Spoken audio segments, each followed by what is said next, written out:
என்னுடைய சீதை இருந்த ஸ்ரீலங்கால நுவேரிலியா அப்படிங்கிற ஊர்ல தயவு செஞ்சு என் அன்பு நேயர்களே போய் பாருங்கள். எவ்வளவு அதுல பாதாளம், சுற்றிலும் மலை, அதுல பாதாளத்துல எடுத்துட்டு போய் அந்த நீர் சுனையில என்னுடைய சீதையை ஒற்றை ஆடையோட காவல் வைத்திருக்காங்க. அந்த இடம் இன்னைக்கும் போய் பார்த்தீங்கன்னா சீதா எலியான்னு சொல்லக்கூடிய அந்த இடம் மனசெல்லாம் பதைக்கிறது, மனசெல்லாம் வலிக்கிறது. அந்த இடத்துல யாராலையும் கண்டுபிடிக்க முடியாது. உங்களால எலக்ட்ரானிக்ஸ் ஐட்டம் இருந்தா கூட கண்டுபிடிக்க முடியாது. என்னுடைய வாயு புத்திரன், என்னுடைய ஆஞ்சநேயன், அவனை மட்டும்தான் நம்ப முடியும், அவன் மட்டும்தான் கண்டுபிடிக்க முடியும். எவ்வளவு அழகான ஊர்.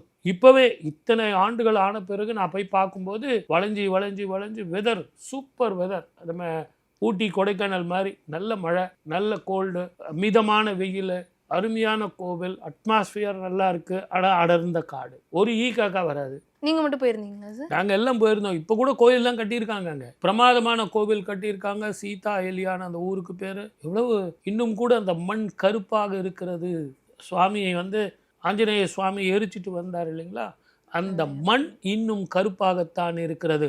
அந்த மண் ஏன் கருப்பாக இருக்கிறது? அது என்னுடைய சீதை, என் அன்னையினுடைய கற்புத்தி.